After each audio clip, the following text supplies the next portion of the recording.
Welcome to Real Conversations with INFJs and INFPs. I am Merja. And I'm Peter. We're partners in life and in purpose. And we're both passionate about emotional truth, meaningful work, and what it really takes to live in alignment. It's great to be here with you all today. This is episode 2. And if you want to know more about us, go and listen to episode 1. But today I want to jump straight into it. And today's topic is purpose, vocation, and sustainable service as INFJs and INFPs. So this is very much your wheelhouse, Peter, we'll be talking about today. Okay. So I want to start with a pain point that a lot of INFJs and INFPs feel around work and around their vocation and around purpose. And that is around resisting like a mainstream career model.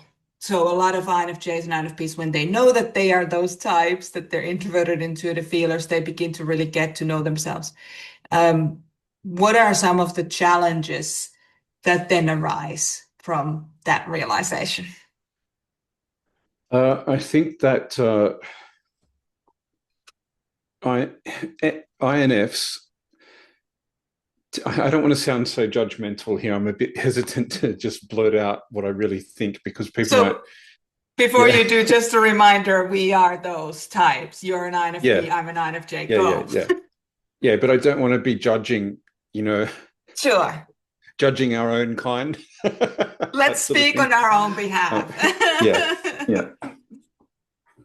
So I have been self-employed almost all of my adult career, adult working life. And I say as a joke, but not entirely joking, that that's because I am unemployable, right? Because I intuit really well, and I sense the culture of things really well. Yeah. And if something's going awry, I pick it up very, very quickly. And I'm not always right, but I'm frequently right. Yeah, you are. And I point it out, and the powers that be don't like that. And I'm one to speak truth to power. Mm-hmm. And I think that is something that a lot of INFPs like to do, is speak truth to power. Yes.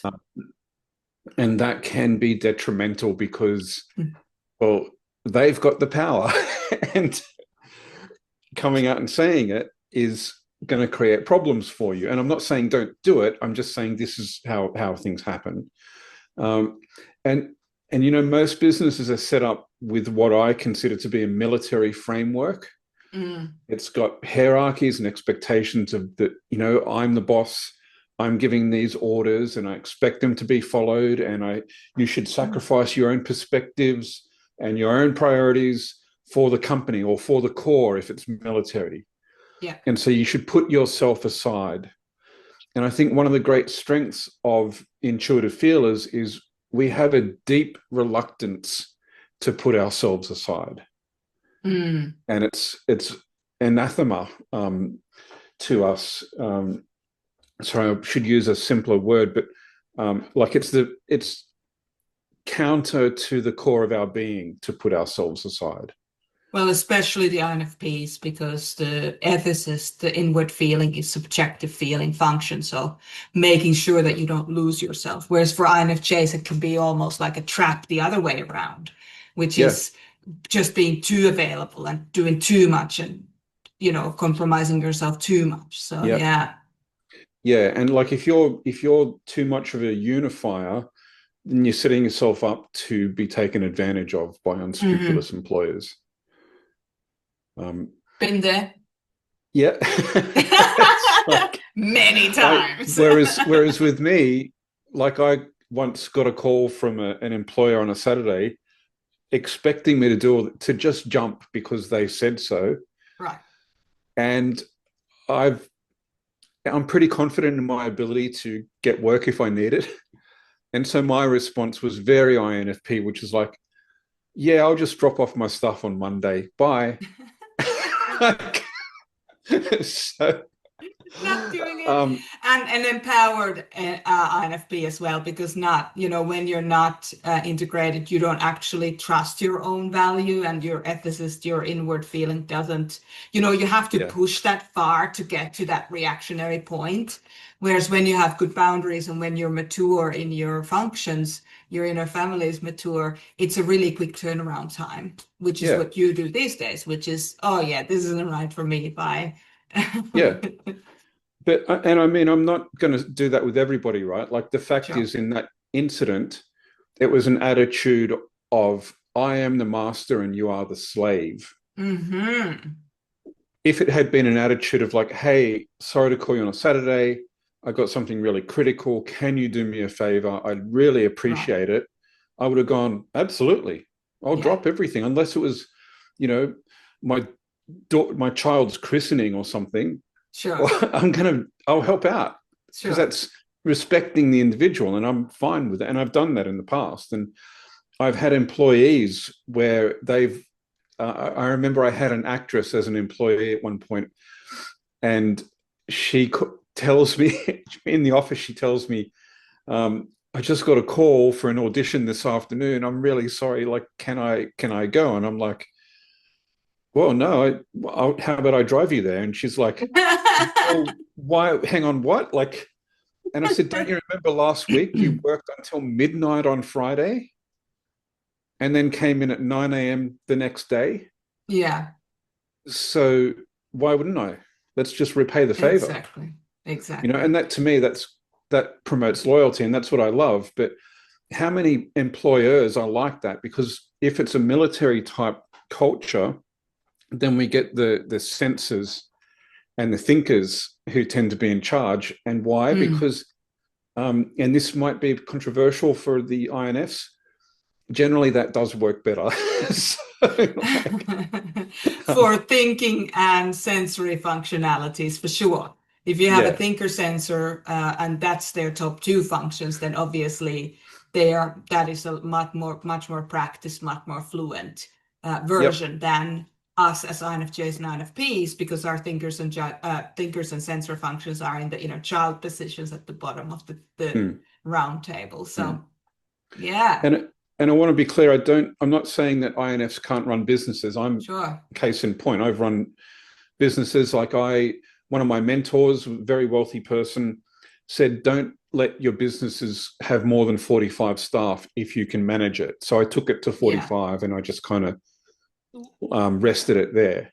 yeah, And, like I had a great culture. I'm still friends with most of my employees. I mean, there are one or two who I don't think their connection with reality was very good. hmm, But then there are pretty much everybody that I've ever employed, I get on really well with. yeah, And to me, because I'm an NF, I intuit what the person is going through, and I can feel like if they've got a feeling, I can feel it. sure, And I'll try and do whatever I can to influence them in a way that works for them. So, sure, like with the example with the actor, I want that person's loyalty. sure. I've benefited from that person's loyalty, going above and beyond. Let me validate and show that I actually value that. Yeah, yeah, for sure. I mean, you're talking about reciprocal relationships, even if they're work relationships. You're not Yes. talking about that kind of um, hierarchical, um, I'm in charge kind of. You're talking about very much reciprocal relationships, and Yeah. that is the kind of the sweet point for a lot of INFJs and INFPs um, as a work environment, is that reciprocal, supportive Yeah. um, Yeah. environment. So yeah, and there is a difference between leading with authority, as in valor, and being an authoritarian. There's a big Mm. difference between those two things. So when you are an author of something, or you have authority over, you own the business, you own all the shares, you have to have authority over, you have to lead that. You can't just not do that. That's there's a really big difference in doing that with valor and doing that with authoritarian tendencies. Yeah, yeah. But I feel like I should make a point here. Sometimes you do need to be authoritarian. Yes, of course. Because ultimately the buck stops with you. Sure. So if something's happening that is not good and you need to shut it down, you got to shut it down. Absolutely.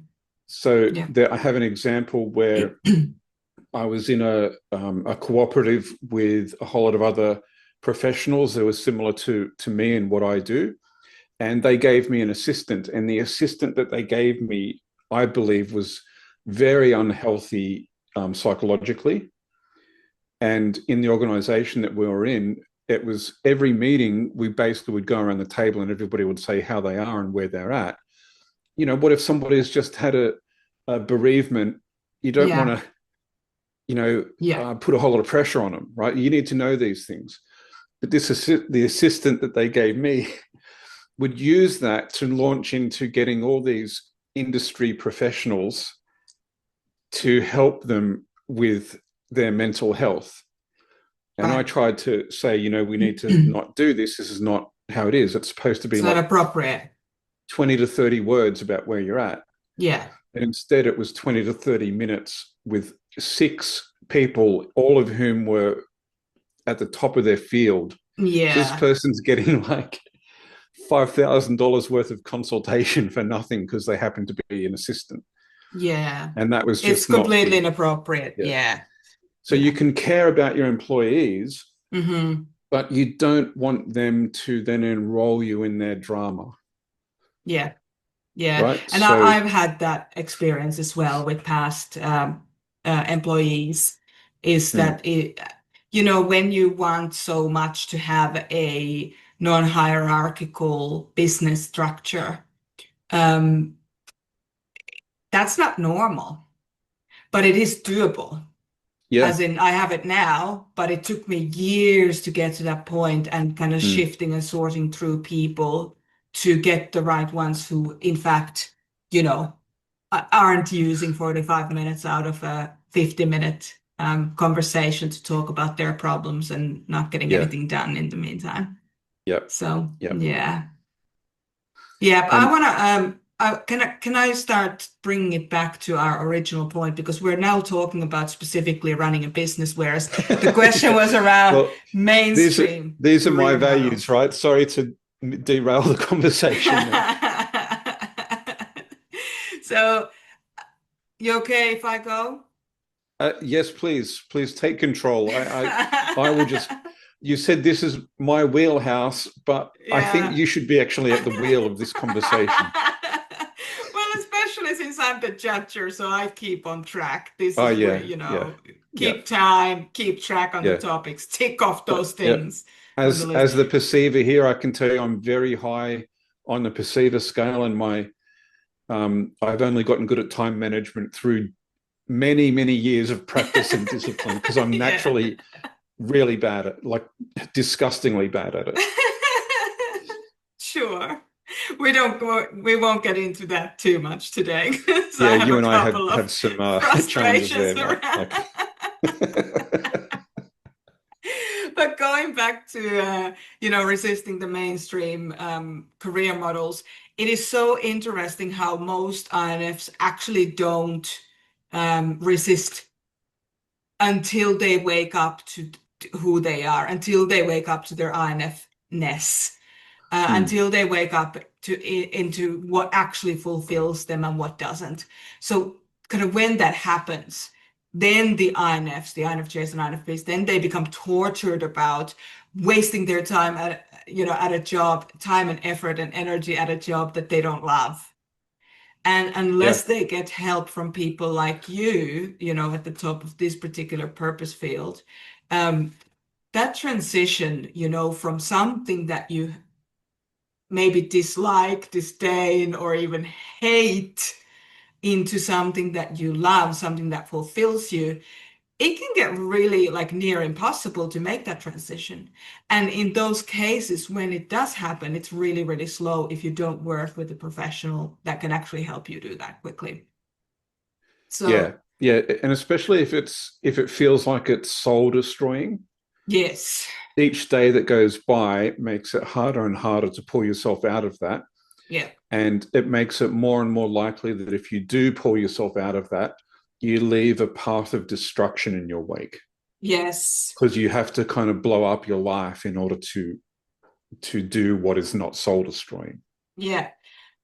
Your life, you might, if you're not aware, if you're not really conscious of your own patterning and how you show up in a toxic way, because we all do, you might destroy a business, you might destroy somebody else's reputation. Like you can leave so much chaos in the wake of that realization if you don't do it if you don't get to know yourself and you don't do it in a step-by-step step-by-step Mm. methodology. You can create a lot of chaos in your life that you then have to repair for years to come, and relationships that you may have to Yep. repair years to come. So one of the biggest challenges that I see with the thousands of INFs that I've worked with throughout the years is just that with this resistance that they have to the job because they know they're not happy, um, they know they can't stay, but they also don't know how to get out. Yeah. And then because they're trapped in this, I know I don't want to stay here, but I also don't see a way out, then you can get really depressed and, Mm. tied into what's familiar. And that alone can start to break down your sense of self. And you can enter like almost like a depressive cycle. A lot of people are on antidepressant and anti-anxiety medications because they feel like they're in that trap because they don't see a way out. Because they don't Yeah. know what you know, or they don't know what I know. Like I haven't been employed for maybe 17 years, something like that. I'm not Yeah. also not very employable because I show up, as you often say, I show up anywhere, and the demons in people's souls are awakened by me just entering the Yeah. room. Yeah. I'm not even doing anything. So, it's that whole thing of how do we stop convincing ourselves that if we don't see a way out, that there isn't one. There's so much more that Mm. we don't know than there is that we do know, because the unconscious mind is a million times more vast than even your conscious and subconscious minds combined. So there's Yeah. always a lot more of what we don't know than what we do Mm. know. So it's good to learn to ask for help, which of Yeah. course can be challenging. So what's something, sorry, did you have something on that or? Or something I feel is really relevant in relation to what you just said is that we tend to think that if we can't immediately come up with the solution to, well, what am I going to do with my life? Yeah. That, well, there isn't an answer. Yes. Now, I want to kind of have that concept just floating there while I introduce another concept or another. Uh, I guess it's another idea.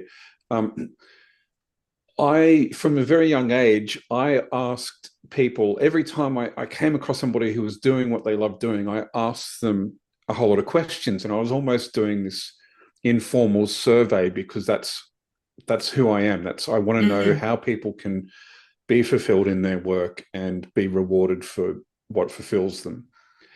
And so I started asking these people, and the first guy I asked, he used to build villages for mining companies.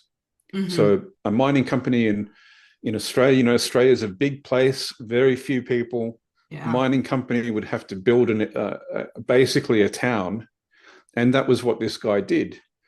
And I asked them a whole lot of questions, and one of the questions I asked him was, "Are you making money in the way that you thought you would?" And he Mm. just laughed, like uproar, like belly laugh. He's like, "No, it was far from it. Yeah. I thought I was going to be designing underwater habitats for people." Right. And like, okay. And so then I started asking that question over and over. And I must have asked at least 1,000 people who are making money doing what they love, Mm-hmm. are you making money in the way that you thought you would? Yeah. And out of that many people, I've had one person say yes. Everybody else Interesting. either said no, or the most common response was that laughter, like, oh, wow, this is it's hilarious. What I thought I was going to be making money at, what a Yep. joke. Like, but then there's still the love there. It's just the Yes. form of how that love would be expressed in what they do is very different. Yeah. So if you think you should get the answer, you like, you say, I don't know, I don't love what I'm doing, and I kind of feels a bit soul destroying. What if I try this? And you come up with one idea and that's not the answer, and then you give up, you've given up on yourself. Yes. You Yeah. need to invest in the idea that you can come up with what is going to work for you, but be aware that with my informal survey, you've got a 1 in 1,000 chance of getting it right first Right. time. Right. So and I find that you don't have to try 1,000 things. You maybe have to try 6 or 7 things seriously with about 10 to 15 different iterations of each of those Yep. things. And then you'll hone in on it. And this is with the purpose work. We use our intuition and our feelings to hone in on our purpose. And this is a great thing. Yes, as an INF, you may not fit into the way that corporate cultures are constructed these days, Mm-hmm. but your barometers for what is purposeful for you is much more in tuned than most other types. Right. It's just the practical. How do I make that practical, marketable? Yeah. How do I take what I love and package it so other people can realize how much they love it too? Right. Because if we just You're go, well, I love it, everybody else should love it, that's really yeah. arrogant. And a lot Yeah, of that people do is. that. Yes, they And a lot do. of marketers do that. Like, so Yeah. part of what I do is teaching marketing. And I want to put my hand up. I do that too. Sure. Whenever we start marketing, like you got to have someone who's not in the business telling you, hey, how about this? Because Yep. the way you think, you're too close to your own product. Mm-hmm. You can't see it. So you love it so much. And because you love it, you're like, it's everything. And then you can't see, well, hang on, how do other people perceive it? Because you're so in love with this Yeah. thing. So, Yeah, yeah. absolutely. You reminded Anyway, me so I'm of going you, on. Pardon? yeah, you reminded me, yeah, you're going on. You reminded me of the process of writing a book. It never turns out exactly what you think you're No. writing this book, and like no, it's now this completely different book. So you're so right, and it reflects on purpose, and that's why most people don't start businesses, or if they start a business, if it doesn't work straight away, they think they're not supposed to run a business. Most Mm. people will make it in business. 95% of businesses fail in the first 5 years. Why?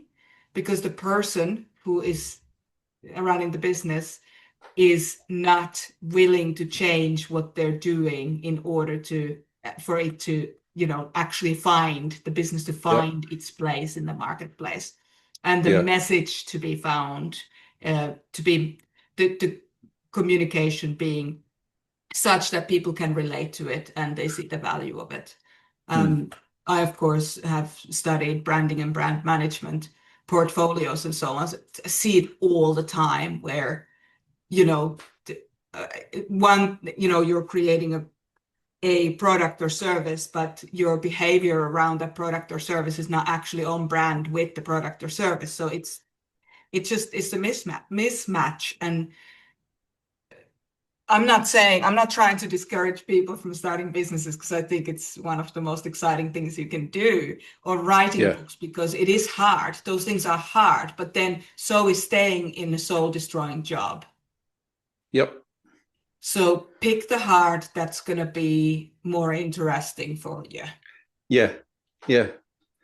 And if you're on purpose, a lot of the time the hard, like you can say, this is hard, but you don't even necessarily realize that it's hard because it's so worth it. It's like a value proposition.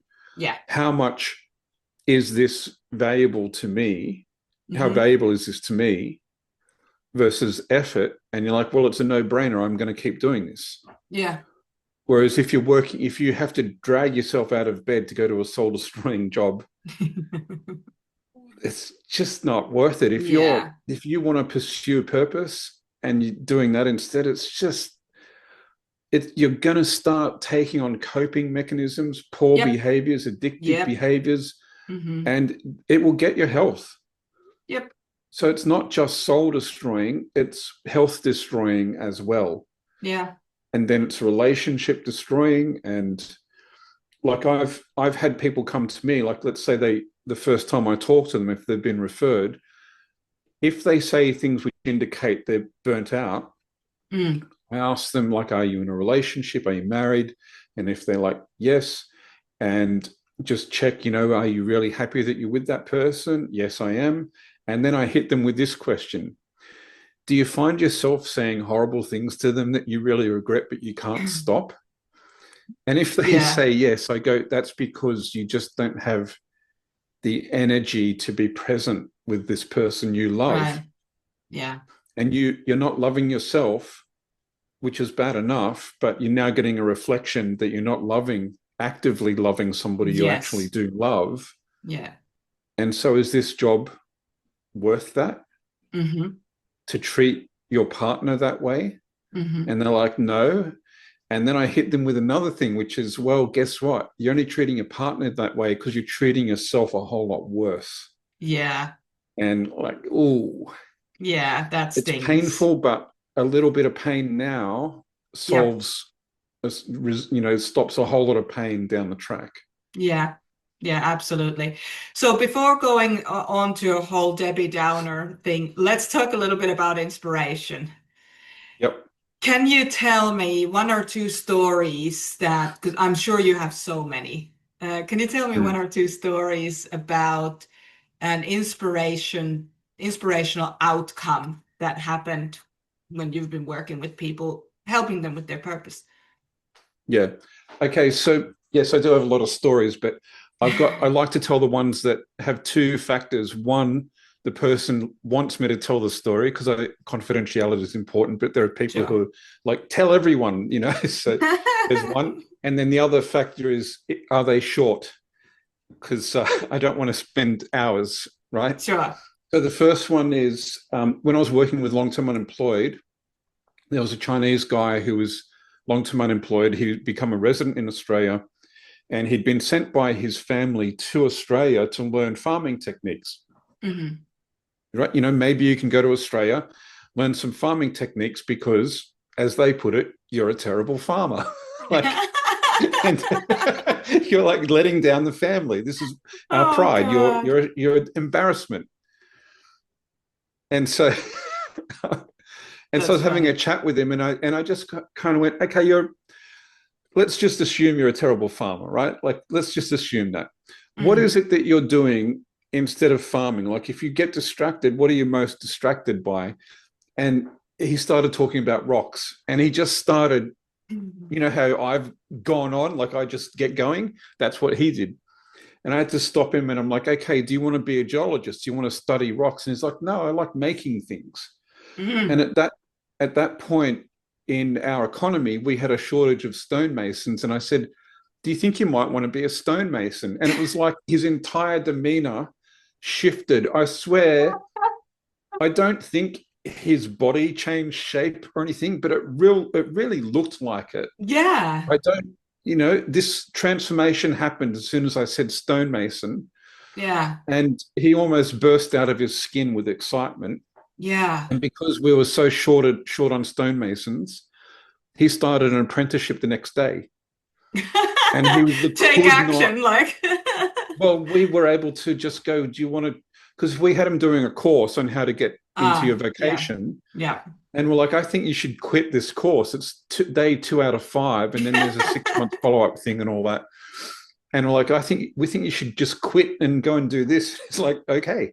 Yeah. And last I heard, he had gotten his qualifications and he was looking at starting his own enterprise. And, because he was a failed farmer and he was failing at something Mm. that people were projecting onto him that he Yeah. should be good at. But the problem was he just didn't care. Well, and we've all been there with some careers, I Yeah, think. yeah.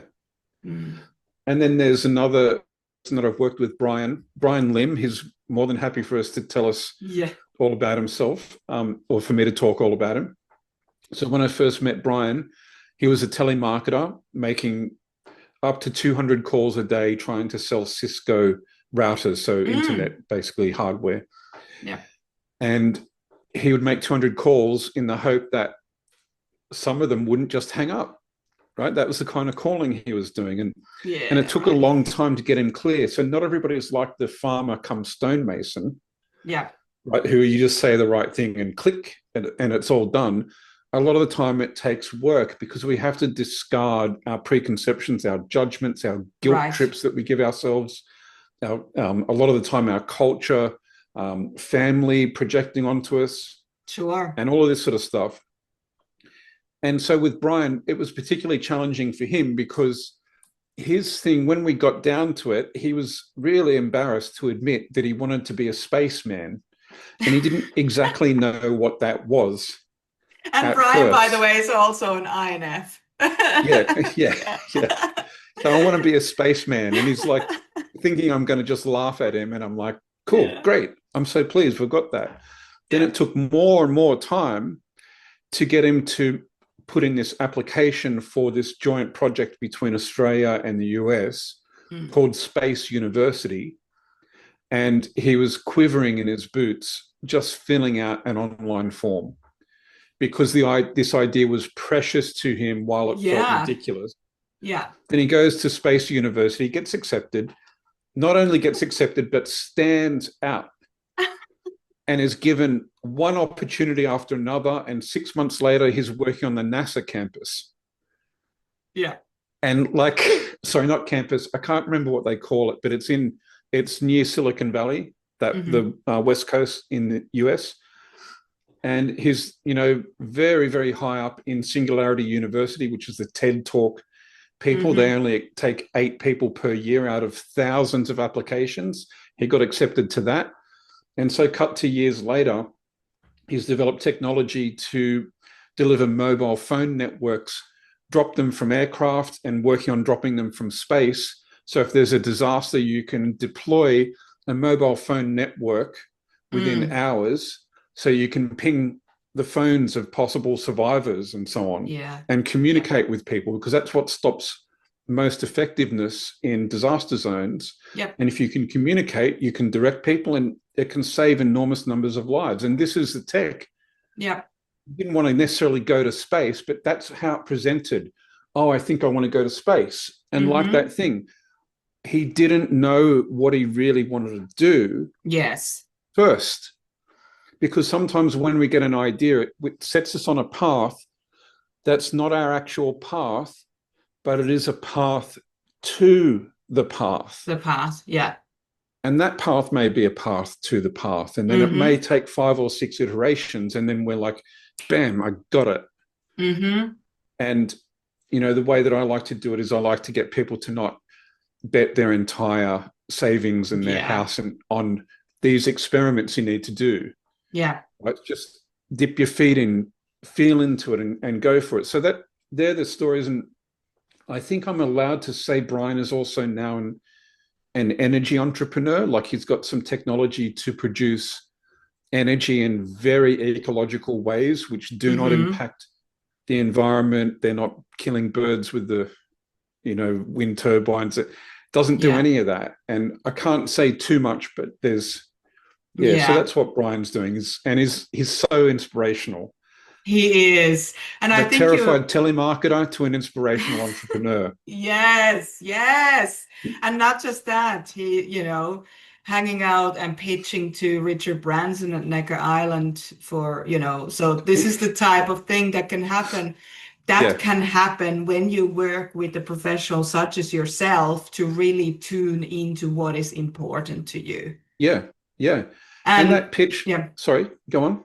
no, please finish So your that sentence. pitch to Richard Branson, technically that was not successful.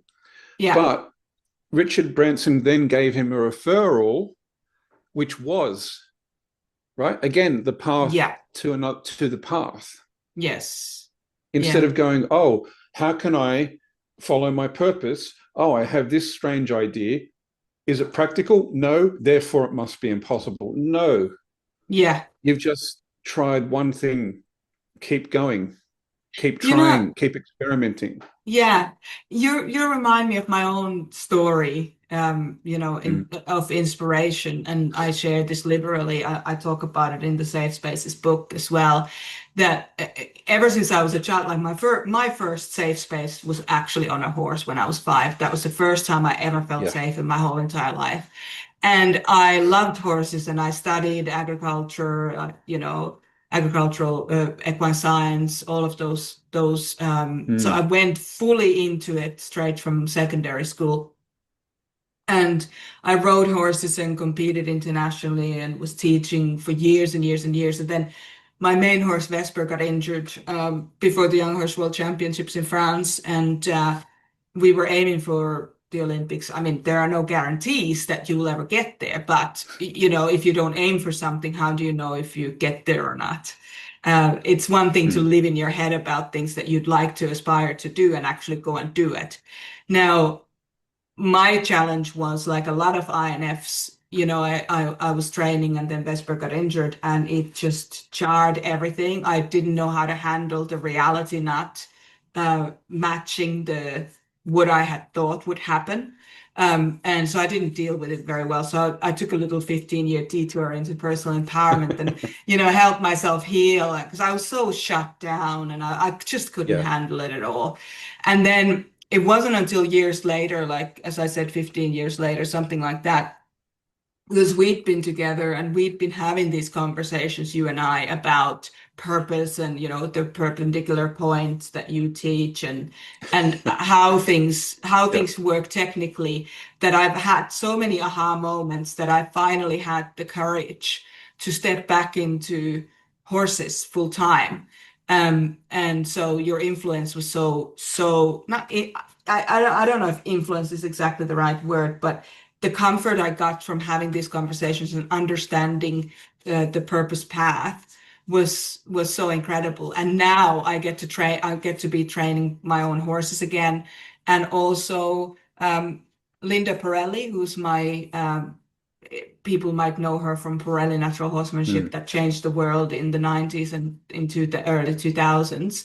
Linda Pirelli is my mentor, and she has written her own curriculum called How to Talk Horse, and it is the Yeah. most joyous experience for me to be teaching that, to be sharing that, to be helping Mm. people, helping horses communicate their needs much better, and helping the people who love those horses understand what that language is and how uh, you can create at a higher level with psychology-based horsemanship without coercion, with connection, not Yeah. Yeah. so. Yeah. So I get that whole like the journey of everybody's journey is a bit different, right? Uh, Yeah. Yeah. and even when I was working full time in the INF space, I'm now doing that part time.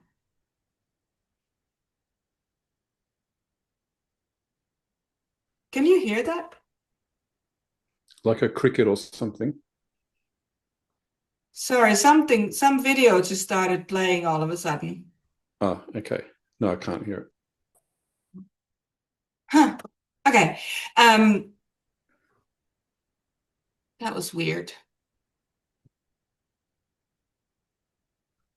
Yeah, so even though I'm not doing that INF training full time anymore because I'm focusing on training my horses, I created my business. I didn't just let go of the business. I took on some of the mentors and coaches that I trained, introverted intuitive feelers, and they are now doing most of the group mentoring at Sumiloff Academy so that I can continue to pursue what I'm actually meant to do, even though I created this massive body of work that it has helped thousands of people since 2015.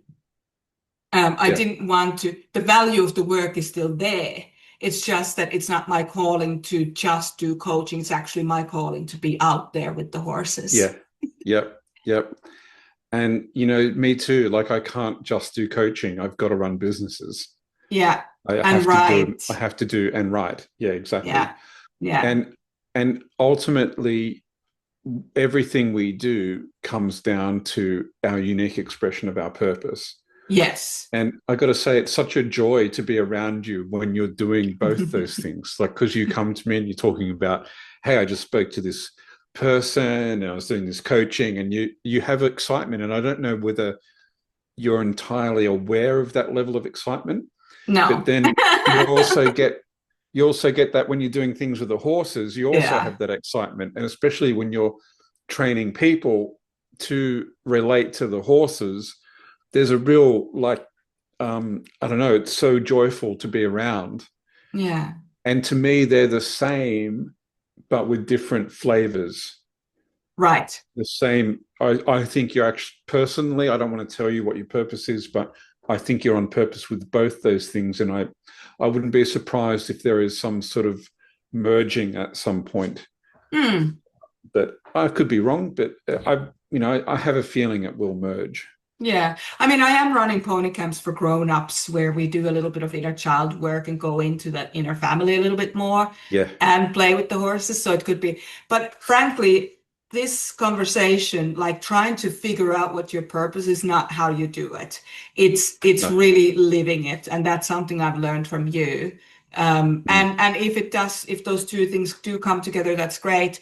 But I also know a lot of INFs in particular who are multi-talented and they need to embrace each one of those things separately. Yeah. That's one of the things I find frustrating about business and business coaches in particular, telling me that I shouldn't be doing two or three different things at the same time because each part of me needs different things. Is there a way of combining those? Maybe, but I don't want to force and try and combine it because that doesn't feel, I'm not there yet. Mm. That doesn't feel authentic. So until those paths actually cross and merge, maybe they cross and keep going to different directions. I'm going to let it play out as is Good. because I don't want to control those things. I Yeah. don't want to control what the Yeah. gifts that life can give me just because I think I know better because you can't figure it out. Yeah. It's like Joseph Campbell said, follow your bliss. You Mm-hmm. can't force bliss. Like Mm-mm. you can't, No, you you cannot. can Many force people yourself to try. have some, yeah, you can force yourself to have some discipline. Yeah. Yeah. So for me, like I love writing, but oh, do I hate the process of starting writing, of sitting down to write? The hatred lasts about 15 seconds, but I have avoided it for months at a Yeah. time.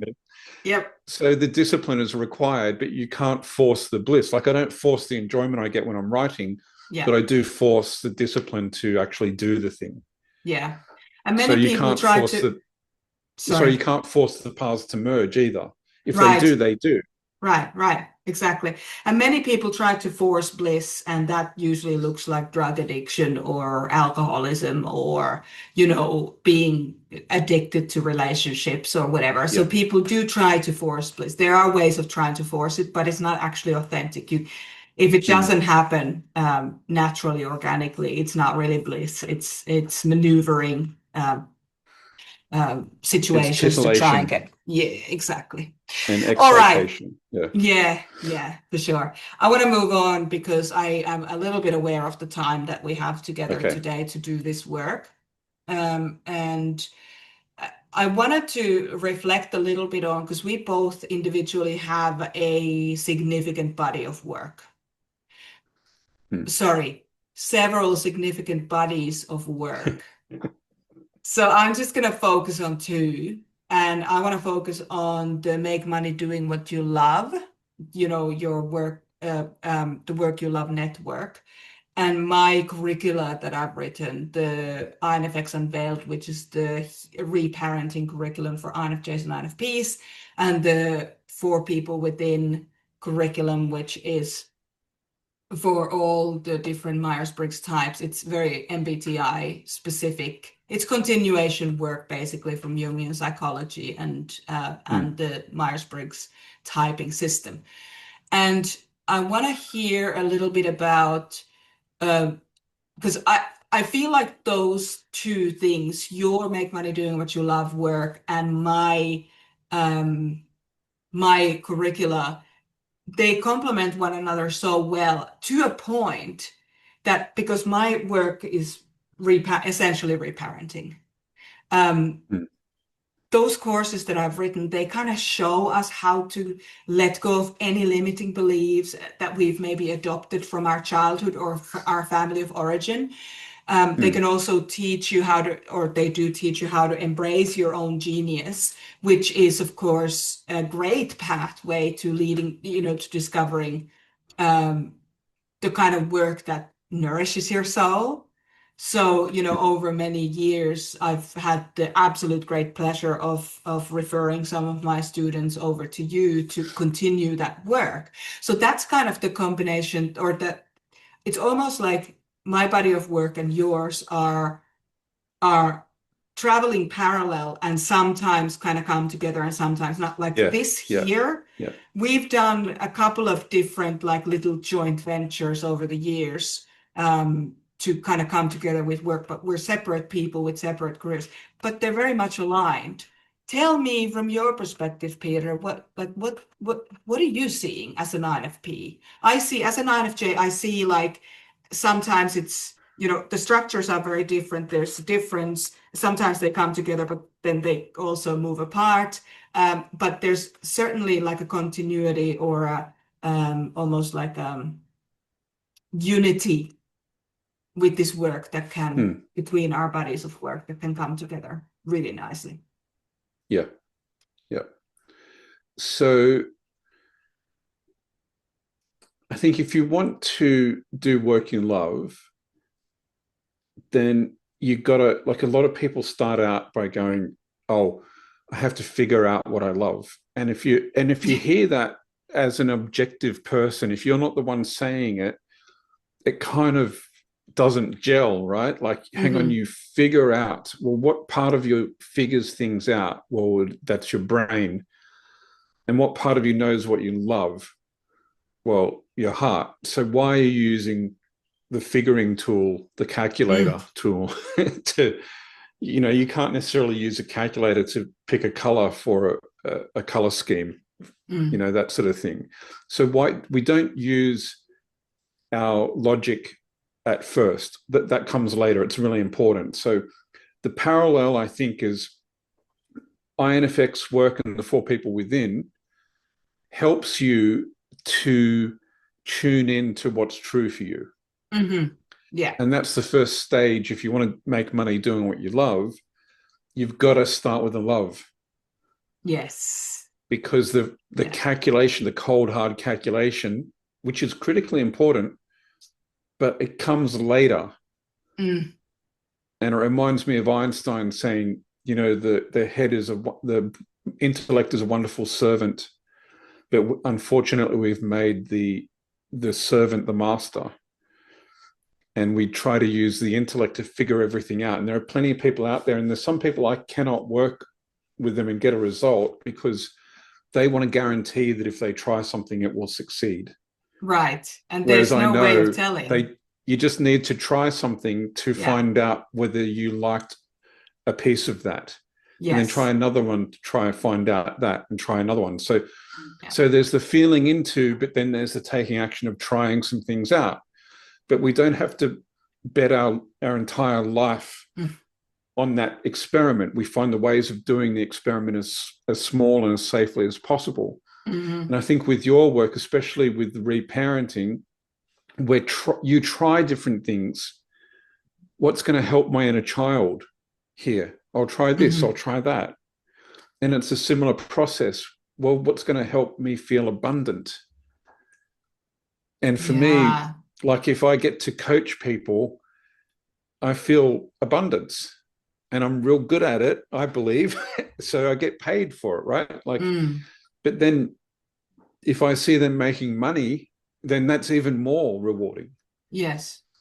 But there's a whole lot of different things that I've done that haven't worked over the last few decades. And so I don't do those anymore. But I found the things that do work is feel into what feels true, take some action, not massive, bold action that is going to destroy your life if you fail. Not this declaration of this is what I'm doing. Exactly. Exactly. And when I get people to do this work, we do get them to declare what is right for them. But that's about halfway through the whole program. Yeah. And that only comes after knowing, like trying something, because you can't know that. Yeah. Exactly.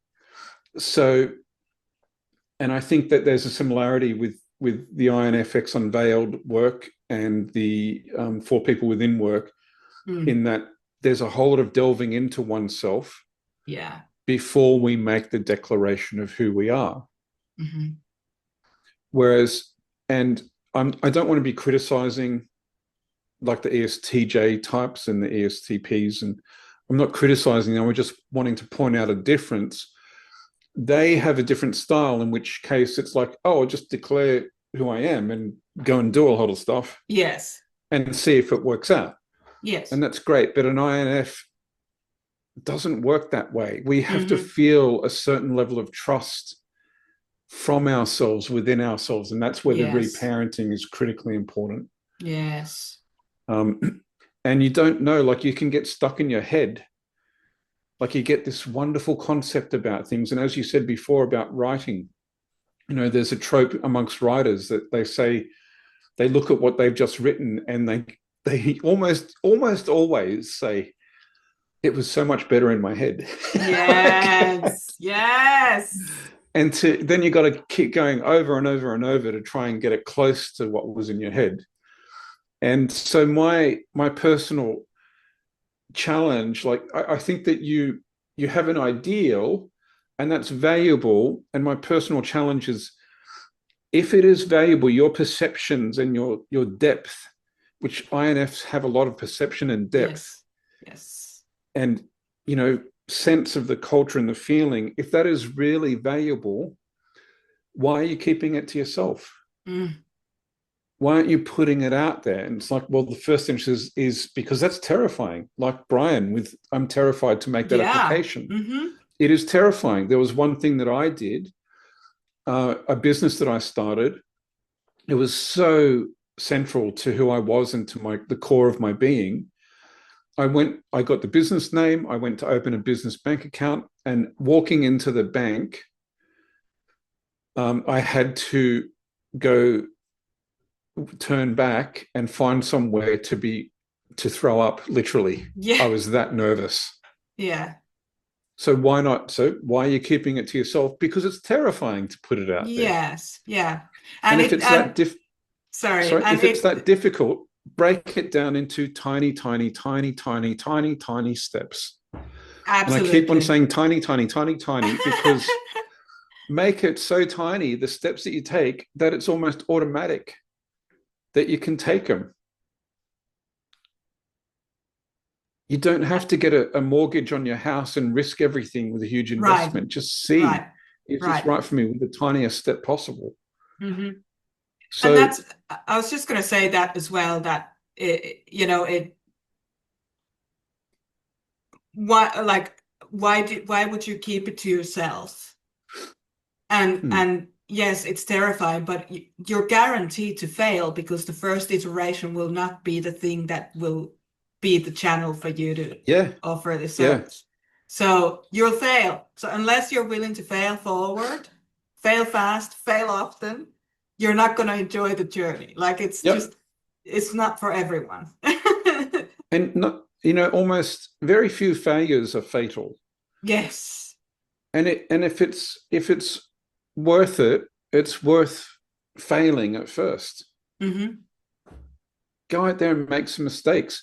I'm not a huge fan of Jim Carrey, kind of irritates me a bit, but he is successful at what he does. He used to go on stage and do improvisation with the goal to get every single person in the audience to literally hate him. And he wasn't trying to be a good actor. He was just trying to get rid of his fear of failure. Yeah, right. And look where he is now. Yeah, He gets to lament about, I hope everybody gets rich because I find out that money isn't the answer. Like right. good on him. Yeah, absolutely. So we've talked a lot about why people don't take the first steps, what's really inspired us to see, the journeys that we've experienced or witnessed for other people. We've talked about how hard it is to start, but how can we reframe our vocational pursuit? Because that's essentially what a purpose path for me looks like. It's a vocational pursuit. How can we reframe that and normalize that as a process of healing and integration rather than just going out and hustling, hustling, hustling? Because I think we have agreed or established by now that the hustle culture is not where INFs really thrive. It has to be meaningful. It can't be transactional. It can't be one-sided. You're not going to ever be that sleazy car salesman or horse salesman. Um, Yeah. so how do we reframe that vocational calling into our integrated healing journey, essentially? So I think it comes down to you tune into yourself and then follow um, that natural energy. I think I can't remember. There's an author, Daniel Pink, who talks about it as extrinsic motivation and Yes, intrinsic motivation. yes. Um, I refer to it as if it's external, it's motivation. If it's coming from internal, it's inspiration. Hmm. And so to me, hustle would be motivation, Yes. and following your bliss or following what you really love doing is inspiration. So it's not so much hustle, but they both have the potential to wear you out. And I've Hmm. experienced that. I was so inspired and just constantly working, and I do training, start on Monday morning and do 8 hours Monday to Friday, and then do training on the weekend and most weeknights as well. Yeah. Because I'm inspired. But inspire is basically about spirit, and the body can't always keep up with the spirit. That is So, correct. so, so I just want to say that hustle, whether it's coming from internal or external motivation or inspiration, um, is what the difference makes. But you need to be careful with both of them, Hmm. and you need to look after yourself. And so I've had clients who I say, um, let's say in the year 2021, I say, hey, you need to start doing these things to look after yourself. And they're like, why? I'm so inspired. And I'm like, no, by 2023, you're going to have a problem. And like one of them in particular, I said to him, listen, you've got this invitation to represent Australia at the UN in your field. You are not going to do that. And he's like, why Yeah. wouldn't I do that? And I'm like, because you are burning out and you won't make it. Yeah. You're And not he prioritizing. started the protocols to look after himself, and then he's like calling me from the Middle East at this conference, going, "Oh my God, I've barely made it through this. I'm so glad you Oh, just got jumped down my throat about looking after myself." So, yeah. Yeah. so I want to be clear: inspiration and motivation have their costs. You've got Yes. to look after yourself on both fronts, and both have their place. But for an INF, inspiration is the place to be, is the place to come from, because it's so easy to slip into the soul destroying stuff if you go for motivation as an INF. If you're an EST, Hmm. go for the, winning the sales competition to get that holiday to Yeah. Hawaii, or do that. Yeah. It works for Yeah. you. Yeah. Yeah. But INFs, please do the Yeah. inspiration side. Yeah. And we are And I, predominant introverts, so it is more natural to actually work from the inspiration Yes. piece. And nothing wrong with motivation. It's good when you don't have those days, you don't have the inspiration. It's important to have access to motivational tools as well so that you can keep going if you have a deadline. But predominantly relying on motivation can be detrimental to most Yeah. INFs. And in my companies, like, we use motivation. We have goals. We have, if you hit this target, you get this. Yeah. But we also have, if we hit this target, we get this. There's two. There's like, hey, the rewards are split. There's a personal reward and there's a group reward. It's awesome. Everybody gets to have a vote in what the group reward is. Yeah. And everybody gets to ignore everybody else around the personal reward. Hey, this is what I want. This is, nice. You're going to allocate this much money. This is what I want. So we do both because both are important, and we have extroverts in the company, right? So sure. Totally introverted company has trouble making money sometimes. Potentially, yeah. Yeah, I'll just sit here in my office making the perfect product that I'll never tell anyone about. Yeah. You have to have systems for sales if you're an introvert, for sure. Yeah. So your systems are sound. They will produce. For me, like reframing the vocation away from that hustle culture, because for me, it's really important that vocation is understood as not as a role that one performs, but actually as a return to who you really are. So it's the journey of returning. Because before the conditioning, before the burnout, before I learned to equate worth with output, I was just constantly like I didn't make the connection that the conditioning was driving me, or the burnout was driving me, or I was going to be burned out if I didn't stop. I didn't make those connections. I equated my worth with how much I was putting out into the world, and that's not how it actually works. So for me, the reframing vocation as healing, it was a very personal journey. Like it really was. And it was about recognizing how to separate, performance from who I am. So I needed to be able to work with a regulated nervous system. Right. Because without that, it was unsustainable for me. And that's a lot of introverted especially intuitives. And feelers. If your nervous system is not regulated, it's hard to function. And that's why a lot of INFs, their purpose journey, their vocational journey is actually around, is combined with their healing, like what you were talking about, your client going into UN. So you working with a non-regulated nervous system, but then wanting to do something that was really important to you, was the motivation to regulate your nervous system and what to tone it? Is that what you're saying? It was more like once I worked from a place of regulated nervous system, I never want to go back. Right. Got it. So I never want to go back to that motivation pushing that, because it's bad. And also, if you work with that with horses, it's dangerous because horses can feel your heartbeat 6 feet away.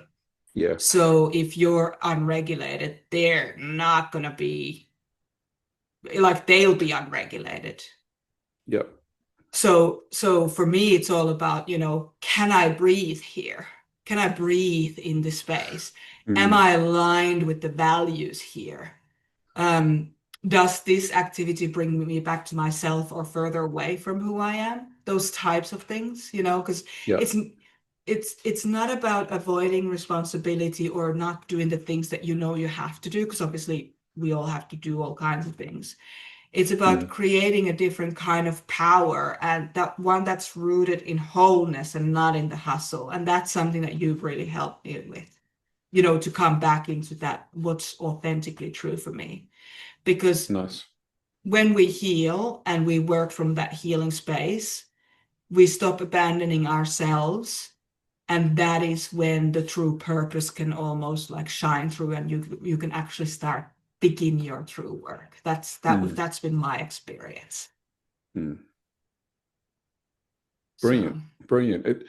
Everything you're saying is reminding me of, there's a process that I like to take people through, which gets them clear on if they had a fantastic day because of who they helped or who they served or how their product. It was brilliant. It was an amazing day because of whom I served and whom I provided value to. What would that value be? And what you've just given is a really beautiful example of that. Because that's what brings you together as a person, being able to serve others in a way that feels that you unify, you integrate within yourself, you heal, and heal coming from the same origin as whole as a word. You go to wholeness through serving other people. And that's, to me, that's when you know you're doing that, you are in your vocation. That's your calling.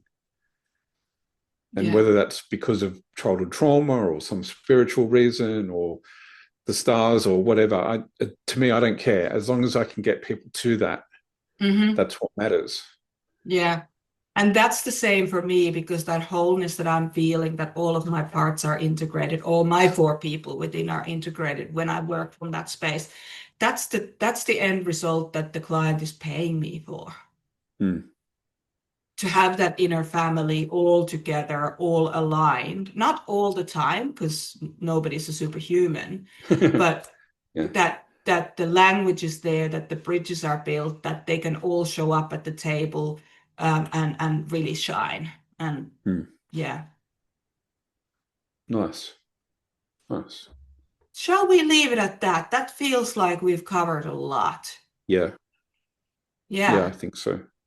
Peter, thank you so much. Thank you, Mary. I feel that you've drawn out a lot of value from me. I feel very served by the questions you've asked in the conversation.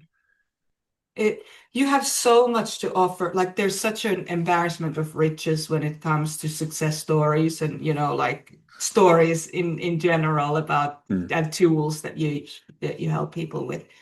But it is such a genuinely, it is such a privilege to be able to ask these questions and to share these conversations and reflections with you as a professional. Obviously, we see each other all the time. We live together, but just from the professional perspective, it is purely a privilege. Thank you. And I hope everybody tuning in got something really valuable from today's conversation. So if you did, drop it down in the comments. I'd love to hear it. Yeah, I'd like to have a conversation where we draw out your value, where we focus on that. Okay, let's do that. Yeah. Brilliant. All right. Thanks, Peter. I appreciate you. And thanks everyone for tuning in. Yeah.